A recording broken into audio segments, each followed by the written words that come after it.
Hello সবাইকে, কেমন আছো তোমরা? আমি ভালো আছি। নানা রকমের রান্নাবান্নায় তোমাদের সকলকে স্বাগত জানাই। থাম্বনেল দেখে বুঝতেই পেরে গেছো আজকে আমি কি রান্না করছি।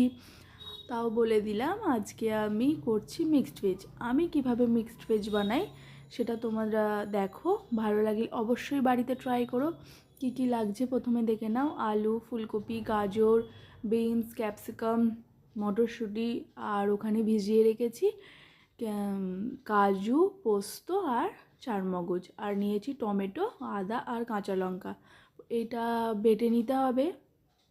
কাজু, পোস্ত, চারমগজটা বেটে নিতে হবে, টমেটো বেটে নিতে হবে, আর কাঁচা লঙ্কা আর আদা একসাথে বেটে নিতে হবে। চলো বেটে নিয়ে আসি। দেখো আমার সমস্ত কিছু বাটা হয়ে গেছে। টমেটো বেটে নিয়েছি, পোস্ত, চারমগজ, কাজু বেটে নিয়েছি, টক দই নিয়েছি, আর সবজি তো কী কী নিয়েছি আগেই বলে দিলাম। ফুলকপি, গাজর, বিনস, ক্যাপসিকাম। এবার কড়াতে তেল দিয়ে দিয়েছি। সাদা তেল দিতে হবে, সাদা তেলেই রান্নাটা হবে। একটু বেশি করে তেলটা দেবে, ছাঁকা তেলে ভাজতে হবে। আলুগুলোকে তেলে দিয়ে দিলাম ভাজার জন্য। আলুগুলো ভাজা হোক, তার মধ্যে আমি কেটে নেব পনিরটা। পনিরটা একটু বড় সাইজের কাটতে হবে। পনির কাটতে কাটতেই আমার আলুটা ভাজা হয়ে গেছে। দেখো, দেখতেই পাচ্ছ একটু লাল লাল করে ভেজেছি। একটু লাল করে ভাজতে হবে। লাল করে ভেজে আলুগুলোকে সব তুলে নিচ্ছি। আলুগুলোকে তোলা হয়ে গেলে এরপর এর মধ্যে দেবো পনিরটা। দেখে নাও পনিরটা কেমন করে কাটতে হবে, একটু কিউব টাইপের কাটতে হবে, না হলে পনিরটা পরে রান্না করার সময় ভেঙে যেতে পারে। পনিরটা এবার তেলের মধ্যে দিয়ে দিলাম। পনিরটা খুব শক্ত করে ভাজা চলবে না, মানে খুব বেশি ভাজা চলবে না, হালকা করে ভাজতে হবে। মানে হালকা লাল লাল রং আসবে তখনই সব পনিরগুলোকে ভেজে তুলে নিতে হবে, যেমনটা আমি করছি। অবশ্যই তোমরা বাড়িতে ট্রাই করো আর আমাকে জানিও কেমন হলো রান্নাটা। সব পনির তুলে নেওয়ার পর ওই তেলের মধ্যেই দিয়ে দিলাম ফুলকপিগুলো দেওয়ার পর একটু নাড়াচাড়া করে নিয়ে এর মধ্যে দিয়ে দিচ্ছি গাজরগুলো দেখো একটু লম্বা লম্বা করে কেটেছি, একটু বড় সাইজের। কোনো সবজি ছোট করে কাটা যাবে না, একটু বড় বড় করেই কাটতে হবে।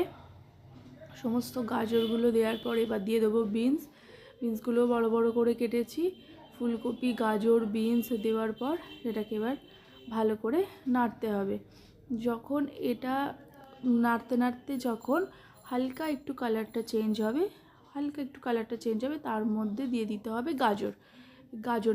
ক্যাপসিকাম। তার মধ্যে দিতে হবে ক্যাপসিকামগুলো দেওয়ার পর এবার ভালো করে নাড়াচাড়া করতে হবে। ভালো করে নাড়াচাড়া করে নিয়ে এর মধ্যে আমরা দিয়ে দেবো মটরশুঁটিটা দিয়ে এবার নাড়তে হবে, ভালো করে মিশিয়ে নিতে হবে, তেলে ভাজতে হবে। আমি ফ্রোজেন মটরশুঁটি নিয়েছি, তোমরা চাইলে এখন বাজারে টাটকা মটরশুঁটি অ্যাভেলেবেল, সেখান থেকে নিতে পারো। এরপর এর মধ্যে একটু দিয়ে দিলাম, একটু নয় পরিমাণ মতো দিয়ে দিলাম নুনটা দেবার পর ভালো করে নাড়াচাড়া করে নিয়ে সবজিগুলো সমস্ত তুলে নিতে হবে। সমস্ত সবজি তোলার সময় তেলটাকে একটু নাড়িয়ে একটুখানি ঝেড়ে ঝেড়ে তুলতে হবে, যেন তেলটা সবজির সাথে না উঠে চলে আসে। এবার সমস্ত সবজি তুলে নিচ্ছি, তোমরাও তাই করবে। আমার রান্না কেমন লাগছে অবশ্যই আমাকে জানিও, কমেন্ট করো, বাড়িতে ট্রাই করো। আমার সমস্ত সবজি তোলা হয়ে গেছে। এবার ওই তেলের মধ্যে দিয়ে দিলাম শুকনো লঙ্কা। আমি 2টো শুকনো লঙ্কা দিয়েছি, তোমরা তোমাদের সবজির কোয়ান্টিটি অনুযায়ী বা বাড়িতে কোনো বাচ্চা থাকলে তার ঝালের কোয়ান্টিটি অনুযায়ী লঙ্কাটা দিও। এবার একটুখানি নাড়াচাড়া করে নিয়ে তার মধ্যে দিয়ে দিলাম আদা আর কাঁচা লঙ্কা বাটাটা একটু নাড়াচাড়া করে নিলাম। যতক্ষণ না আদার কাঁচা গন্ধটা চলে যায় ততক্ষণ নাড়াচাড়া করে নিতে হবে। নাড়াচাড়া করে নিয়ে এর মধ্যে দিয়ে দিলাম বেটে রাখা টমেটোটা দেওয়ার পর সেটা নাড়তে হবে। কতক্ষণ নাড়াচাড়া করবে? যতক্ষণ না টমেটোর গন্ধটা চলে যায়। সেটা কি করে বুঝবে যে টমেটোটা ঠিকঠাক কুক হয়ে গেছে? যখন দেখবে টমেটোটা এরকম দানা দানা হয়ে গেছে তখনই বুঝবে যে টমেটোটা রান্না হয়ে গেছে। এর ওপর দিয়ে দিতে হবে বেটে রাখা পোস্ত, তারপরে কাজু আর চারমগজ যেটা বেটে রেখেছিলাম সেটা দিয়ে এবার ভালোভাবে মিশিয়ে নিতে হবে। ভালোভাবে মিশিয়ে নেওয়ার পর যখন এটা থেকে তেল বেরোতে শুরু করবে তখন এর মধ্যে দিয়ে দিতে হবে টক দই। আচ্ছা, এটা কিন্তু কন্টিনিউ নাড়তে হবে, গ্যাসের ফ্লেম কম রাখবে, না হলে এতে চারমগজ এই কাজু দেওয়া আছে সেটা ধরে যাওয়ার আছে। দইটাকে আমি ফেটিয়ে নিচ্ছি, দইটাকে ফেটিয়ে দেওয়ার চেষ্টা করবে, না হলে কড়াতে দিলে, গরম কড়াতে দিলে সেটা ফেটে ওখানে গিয়ে ফেটে যাওয়ার চান্স থাকে। তো ভালো করে দইটাকে ফেটিয়ে নিয়ে এবার দইটাকে দিয়ে দিলাম। দেওয়ার পর ভালোভাবে নাড়তে হবে, অনেকক্ষণ ধরে নাড়তে হবে, যতক্ষণ না তেল বেরোচ্ছে ততক্ষণ ধরে নাড়তে হবে। আমি আর গ্যাসের ফ্লেমটা আবার বলছি কম রাখবে, কম মিডিয়াম, লো টু মিডিয়াম রাখবে, তাহলেই হবে। আমার দেখো তেল বেরোতে শুরু করে দিয়েছে, এইভাবে তেল বেরোবে, এইভাবে তেল বেরোলে তারপরের মশলাটা দেবে। আমি এত কিছু বলছি, যারা নতুন নতুন রান্না করছো, রান্না সম্পর্কে বেশি অভিজ্ঞতা নেই তাদের জন্য। এরকম তেল বেরোলে এর মধ্যে দিয়ে দিতে হবে কাশ্মীরি লঙ্কার গুঁড়ো, ঝাল লঙ্কার গুঁড়ো নয়, কাশ্মীরি লঙ্কার গুঁড়ো। কাশ্মীরি লঙ্কার গুঁড়ো দেওয়ার পর সেটাকে ভালোভাবে মিশিয়ে নিতে হবে। ভালোভাবে মিশিয়ে নেওয়ার পর এর মধ্যে দিয়ে দেবো ভেজে রাখা সমস্ত সবজিগুলো। ভেজে রাখা সমস্ত সবজিগুলো এবার দিয়ে দেবো,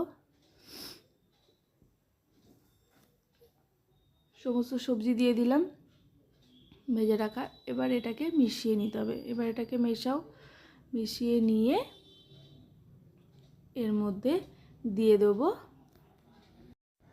পরিমাণ মতো চিনি।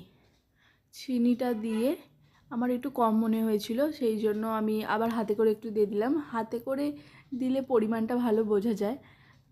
ভালো করে এবার চিনিটা দিয়ে মিশিয়ে নিয়ে চাপা দিয়ে দিতে হবে, গ্যাসটা লো করে চাপা দিয়ে দিতে হবে। আমি 2 মিনিট মতো চাপা দিয়ে রেখেছিলাম, তারপরে এরকম তেল বেরিয়েছে আর হালকা জলও বেরিয়েছে, সেটা ভালোভাবে মিশিয়ে নিচ্ছি। মিশিয়ে নেওয়ার পর পরিমাণ মতো জল দিয়ে দিতে হবে যাতে সবজিগুলো ভালো করে সিদ্ধ হয়ে যায়। তো জল দেওয়ার পর সেটাকে একটু নাড়াচাড়া করে নিচ্ছি যাতে সমস্ত সবজি সেই জলের মধ্যে ডুবে যায়। দিয়ে তারপরে এবার সেটাকে আমি যখন ফুটে উঠবে তার মধ্যে দিয়ে দেবো ভেজে রাখা পনিরগুলো। ভেজে রাখা পনিরগুলো সমস্ত দিয়ে দিলাম, দিয়ে এবার একটুখানি নাড়াচাড়া করে দেবো। সমস্ত সব পনির দিয়ে এবার নাড়াচাড়া করে দেবো। নাড়াচাড়া করে এটাকে আমি চাপা দিয়ে দেবো। সমস্ত পনির দেওয়া হয়ে গেছে, জলের মধ্যে ডুবিয়েও দিয়েছি, এবার এটাকে চাপা দিয়ে দেবো। চাপা দিয়ে দিলাম। চাপা দেওয়ার পর গ্যাসের ফ্লেমটা একদম লো করে দেব। এবার একটা তোমাকে ঘোল তৈরি করে নিতে হবে। কিসের ঘোল তৈরি করতে হবে? ময়দার। এখানে আমি 1 চামচ ময়দা নিয়েছি, সেটাকে জলে গুলে নিলাম। সবজিটা দেখো এখানে ঢাকাটা খুললাম, জলটা দেখো পুরো জল জল মতো। এখন সবজিগুলো সিদ্ধ হয়ে গেছে, কিন্তু মানে যেরকম মিক্সড ভেজের যে মাখা মাখা ব্যাপারটা হয় সেটা হয়নি, সেই জন্য ওই ময়দা গোলা জলটা দিয়ে দিতে হবে এর মধ্যে, যাতে সবজিগুলো মানে জলটা যাতে ঠিক হয়ে যায়, হ্যাঁ একটুখানি গাঢ় হয়ে যায়। তো আমি সেই জন্য দিয়ে দিলাম। দিয়ে এবার এটাকে ফুটতে দিতে হবে, তাহলে যত বেশি ফুটবে তত এই ঝোলটা গাঢ় হয়ে যাবে। আমার হয়ে গেছে দেওয়া, গাঢ় হয়ে গেছে। এবার নুন মিষ্টিটা দেখে নেবে নিজেদের মতো চেকে।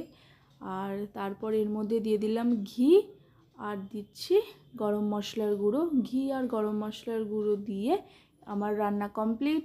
এবার নামিয়ে নেব। তোমাদের কেমন লাগলো অবশ্যই আমাকে জানাবে, ভালো লাগলে একটা লাইক দেবে, শেয়ার করবে, কমেন্ট করবে। আরও অন্য রান্না নিয়ে অন্য দিন আবার দেখা হবে। আজকের মতো এখানেই শেষ। ভালো থেকো, সুস্থ থেকো। আর আমি আরেকটা কথা বলতে চাই, আমার এখানে এটা একটু গ্রেভি গ্রেভি হয়েছে, কিন্তু এটা শুকনো শুকনো হয়। তোমরা যদি শুকনো শুকনো করতে চাও তাহলে জলের পরিমাণটা সেই অনুযায়ী দেবে। আমার বাড়িতে বয়স্ক মানুষ আছে, সে একটু গ্রেভি গ্রেভি খেতে ভালোবাসে, তাই একটু গ্রেভি গ্রেভি রেখেছি। তো অনেক কিছু বলে ফেললাম। আজকের মতো টাটা, বাই বাই। ভালো থেকো, সুস্থ থেকো। আবার একটা অন্য রান্না নিয়ে অন্য একদিন আসবো। টাটা।